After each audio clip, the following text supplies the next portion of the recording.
Hello guys, welcome to my new blog. अगर आप मेरे चैनल पे न्यू हैं तो आप मेरे चैनल को प्लीज़ सब्सक्राइब करें। और आज मैं दिखाता हूँ कि आज हम लोग का वेडिंग डे था मेरी दीदी का। तो आज ये आ गई हैं रेडी होने। यहाँ पे देख सकते हैं इनका अभी रेडी हो रहे हैं और इनके ऊपर लगे हुए हैं असिस्टेंट लोग तो मेकअप करने के लिए। तो फाइनल लुक देखते हैं आप।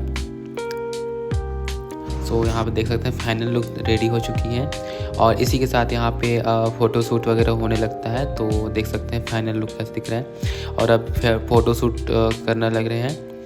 और देखिए इसके बाद हम लोग यहाँ पर थोड़ी देर फ़ोटो शूट करते हैं। मिनिमम हम लोग को फ़ोटो शूट करने में हम लोग को 10 बज गया था यहाँ पे। और इसके बाद यहाँ से हम लोग सीधे जाएंगे। अभी देख सकते हैं यहाँ पे हम लोग सीधा हो चुका था सब कुछ। तो हम लोग यहाँ से सीधा हम लोग चले जाते हैं जहाँ शादी होना है वहाँ चले जाते हैं। यहाँ से इनका तो लहंगा इतना भारी है कि इनको उतरने तक नहीं बन रहा है गाइस। अब ये सोच रहे कि कब बैठेंगे कैसे गाड़ी में, क्योंकि इनका लहंगा इतना जो कैन रहता है वो बहुत ज़्यादा खुल चुका था तो इनको बन नहीं रहा था बैठने गाड़ी पे। तो वही सोच रही कि कैसे बैठेंगे। फिर भाई ने अच्छा सा ट्रिक लगाया सीट पीछे करने वाले फ्रंट पे, तो उस पर इनको बैठाया और बहुत मुश्किल से ये बैठी हैं वैसे। तो देखिए ऐसे अब ये तो रेडी हो चुकी है। अब बचा मैं तो रेडी नहीं हो पाया हूँ। अब बजरा मुझे होटल में ही जाकर रेडी होना था। तो यहाँ से अब चले जाते हैं। अब क्योंकि मैं कपड़ा वगैरह लाया नहीं था और मेरे से माइंड से निकल गया था यहाँ कपड़ा वगैरह ले जाता तो मैं वहीं रेडी हो सकता था। बट मेरी गलती थी, छोड़ो हटाओ, कोई नहीं, इसको स्किप करते हैं गाइस। तो इनको थैंक यू बोलते हैं और हम लोग यहाँ से निकल जाते हैं। तो देख सकते हैं फिर यहाँ पे दूल्हा दुल्हन की एंट्री होती है और एंट्री हो चुकी है यहाँ पे। उसके बाद जयमाला होगा।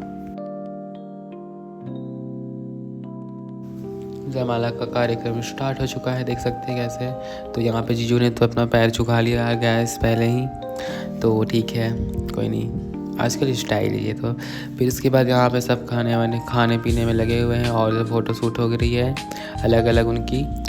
फिर इसके बाद देर किस चीज़ की थी, मैं भी ऐसे ही बोर हो रहा था अकेले, मुझे भूख लग रही थी। फिर मैंने सोचा कि कुछ ठंडा खा लो, फिर मैंने आइसक्रीम खाया और यहाँ से फिर हम दुल्हन को लेकर के चले जाते हैं मंडप में यहाँ पे अभी कुछ प्रोग्राम होगा। फिर यहाँ होने के बाद हम लोग यहाँ से निकल जाते हैं। फिर दुल्हन को जो कपड़ा दिए होते हैं लड़के साइड से वो पहन करके आती है। और इसके बाद अभी शादी स्टार्ट होने वाली है गाइस। तो देख सकते हैं यहाँ पे दोनों बैठ चुके हैं और शादी स्टार्ट होने वाला है। तो आगे मैं आपको सब कुछ ओरिजिनल ऑफिस पे दिखाऊंगा। देखिए अभी आगे मैं आपको 7 वचन मैंने रिकॉर्ड किया था, तो 7 वचन यहाँ पे दिख जाएगा आपको। सुन सकते हैं।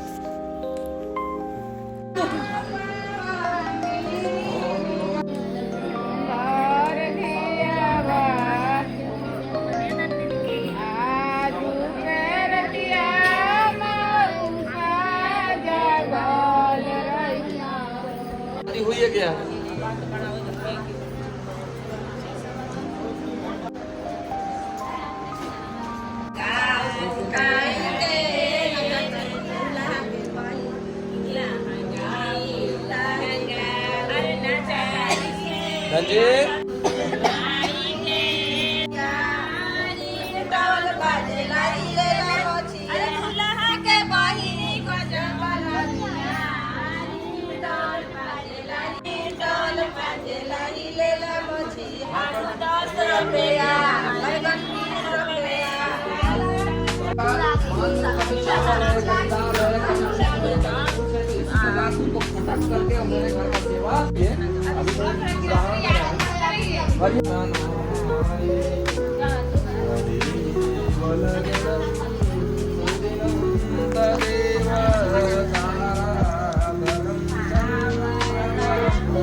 मंगलम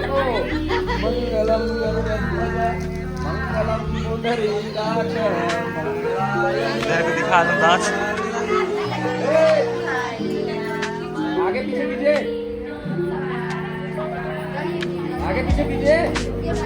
कोई नहीं, आप लोग दोनों पति पत्नी हैं।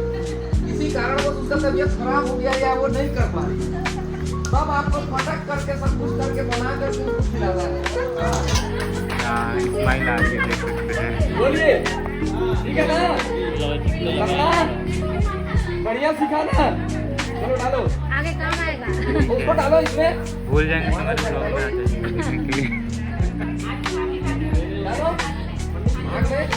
अब मैं देखता हूँ कि तुम 3 फेरा में उनको चावल फटकना सिखा पाती हो कि नहीं। ओम मंगलम भगवान विष्णु मंगलम गरुड़ध्वज मंगलम पुंडरीकाक्ष मंगलाय तनोहरि। इतने मोटे रहे। मेरे को मंत्रों नहीं पढ़ने देते। तदेव लग्नं सुदिनं तदेव ताराबलं चन्द्रबलं तदेव विद्याबलं देवबलं तदेव। आगे पीछे पीछे लगना है, दिखाई भी नहीं। हाथ बचा है, देखो देखो जाओ। अब चलो, अब भजन पूजन घरे जाके सिखाना, ठीक ना? भजन पूजन घरे सिखाना ना। देखिए भाई, रो रही थी तो मैं हंसवाया हूँ। अरे तो आप पका कह रहे हैं, अभी फेरा खत्म हुआ नहीं है। Very good. सिखाना ना। चलिए गिरवाइए उसको, गिरवा लीजिए, तब हम सात फेरा के भजन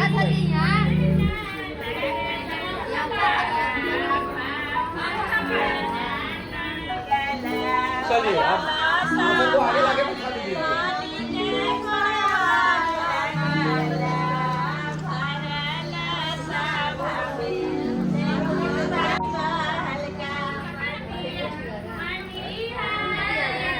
भी हो गए, है ना? चावल दाल घर जाके फटकिएगा। अब यहाँ 7 वचन सुन लीजिए, ठीक ना? 7 वचन में अब हमारी बहन जो है, सपना हमारी बहन है, बगल में हमारा घर है। व्रत, उद्यापन, दान, यज्ञ आदि कार्य यदि आप मेरे साथ करते हैं तभी मैं आपकी पत्नी बनूंगी। अभी तक सिर्फ फेरा हुआ है, हिंदू दान और मंगलसूत्र नहीं हुआ है, अभी मैं आपकी पत्नी नहीं हुई हूँ। तो क्या आप यह कार्य करेंगे? तीर्थ करना है, व्रत करना है, दान करना है, पूजा पाठ करना है, यज्ञ करना है, अनुष्ठान करना है। यदि आप करेंगे तभी आपके बामांग में आएगी, बामांगी बनेगी। करेंगे?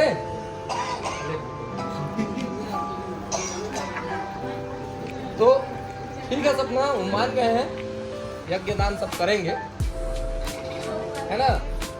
दूसरा, देवताओं की पूजा कीजिए आप, और सभ्य देकर पितरों की, सभ्य माने पिंड दान वगैरह दे करके पितरों का साल में एक बार आता है।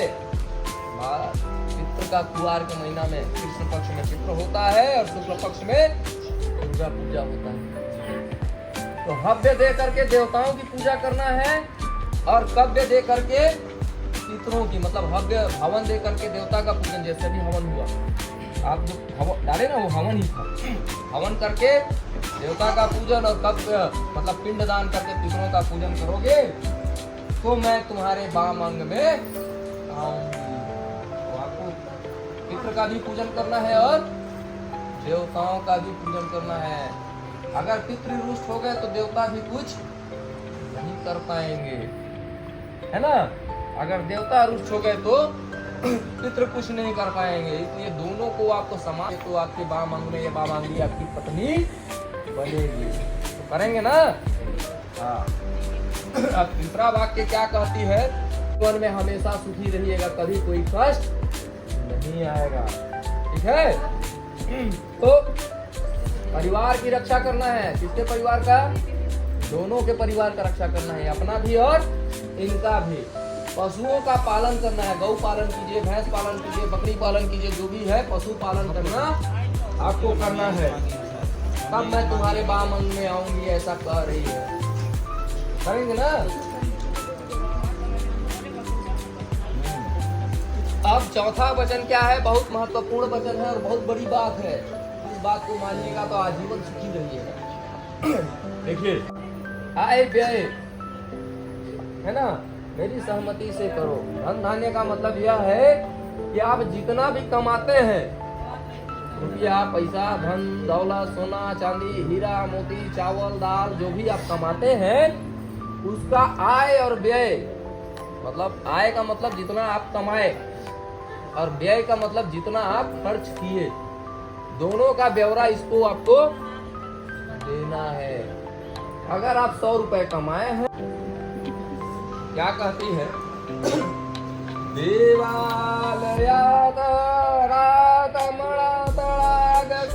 देवालय यानी कि मंदिर है ना, बाग यानी बगीचा, तालाब, कूप, तालाब तो समझ गए, कूप माने कुआं, बावली भी एक कुआं ही होता है, मतलब बावली कुआं से बड़ा आकार का होता है।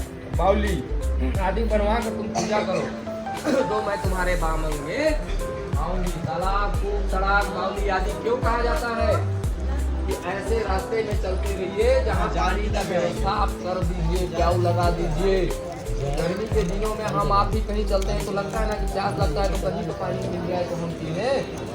थोड़ा सा 2 मिनट छूट लीजिए, वो खाने से जो सामान है उसको हटाओ ना, देखो हो जाए, लगता है ना। और उस बीच में यदि कोई हमको पानी दे दिया और हम उस पानी को पिए, हमारा प्यास बुझ गया, हमारा आत्मा तृप्त हो गया, हमारे मन दिल से, हमारे मन से उसके लिए आशीर्वाद ही निकलता है कि भगवान तुम्हारा भला करे। निकलता है कि नहीं निकलता है? इसीलिए ये आपसे कह रही है कि ऐसे जगह में प्याऊ का लगाइए व्यवस्था। यार आप कुआं नहीं खुदवा सकते, बावली नहीं खुदवा सकते, यदि आप अपने नगर में, अन्य नगर में, देश में